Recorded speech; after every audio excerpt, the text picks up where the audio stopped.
And we are back on the WHHI-TV Daily News. With me is Mayor Alan Perry. Good to see you again. Good to see you. It's been a couple months. Fill in last month with Andrew Davis. Of course, he did a great job, but it's nice to see you back. Good to see you. Yeah. And so we're going to talk about parks again today. We're going to kind of do a little bit of a deeper dive, but I do want to mention, obviously, because as we're getting into the season and, you know, nationally recognized and all those kinds of things, we were really nationally recognized last week when the Today Show was here. Tell us a little bit about that. Yeah, how exciting, you know, for them to come back again. Right. I think it's the third or fourth time they've been here, but yeah, Al Roker came in and finished up his walk month for February here on, you know, Coligny Beach and had his whole crew and broadcast from here. So had a lot of people out there celebrating that. So it was fun. Super fun, super fun. So as I said, season's starting to heat up. Right. We're going to have a lot of people visiting.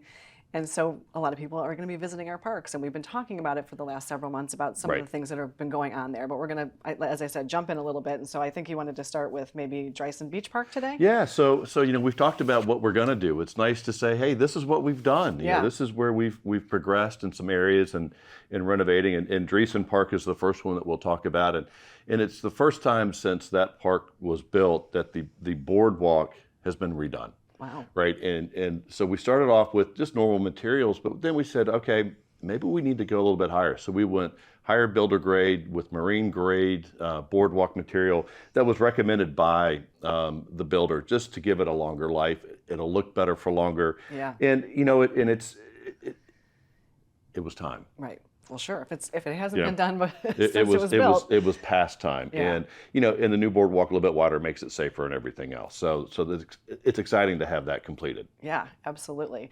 And then I know Shelter Cove and Folly Field. Sure. And yeah. So Shelter Cove, you know, we're going to be working on the last part of the extension for Shelter Cove later this year. But right now we're putting in the final pathway to that extension when it gets done. So we've got a 10-foot wide path.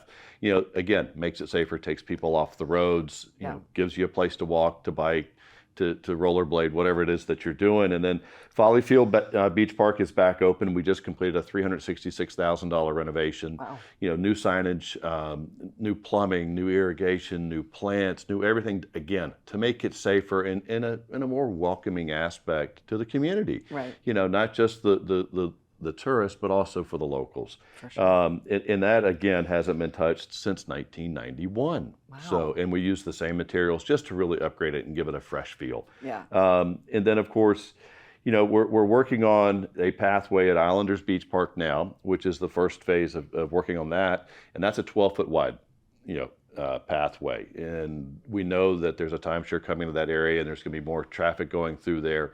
So this is the first phase to get bikes and pedestrians off the roads and through the park safer. Yeah. And also on Folly Field Road, we're going to do a raised crosswalk so that it'll force people to slow down, again, making it safer for pedestrians. Absolutely. That's most important. And, you know, because you know, every year I think our season grows and grows, and then you've got all these people on the paths, and as you said, we need to keep them away from the cars. So that's good. So that's some of the work that's been done and is going on. What are we looking for the future? Sure. So, you know, the Taylor Park, Patterson Parks, those are the two new parks that are coming online, and those are in the design phases right now. So we hope to see groundbreakings on those later this year, early next year. Okay. Really exciting to have those community parks in play. And of course, Chaplin and Crossings Park are getting renovated as well, adding new elements. Pickleball, which is always talked about, we are definitely bringing pickleball into the equation. But additional fields, additional gathering spaces, and additional parking, and again, make it safer for everybody. Right. And well, speaking of Chaplin Park, we do have to touch on something that's not as much fun, and that is we've had some vandalism going on there. We have, and it's happened a couple of times, and we've got some cameras out there, and we've caught a couple of cars that have gone out to the fields and have been doing donuts in the fields and causing major damage. Sure. You know, we're a week away from soccer season, the rec soccer season starting, and I hope it doesn't have to be delayed, but I know crews were out there the other day working on the fields, but we're asking the public, if you know anything about this, please, you know, reach out to the town or reach out to the sheriff and let them know, you know, who it is, because it's expensive. We're all paying for this. Absolutely. And it's gotta stop. Yeah. You know, it's our kids' recreation area. And it's our adult recreation too, but you know, if we're delaying the kids from getting on the fields, that's not That's not a good thing. No, it's not. And of course, we just don't want to have those things happening in the community anyway. That's correct. So, well, Mayor, thank you for being here. As always, it's good to see you, and we'll look forward to your next update. Thank you. Coming up next, we hear about a fun event that's all about teaching kids how to take care of their teeth. Stay with us.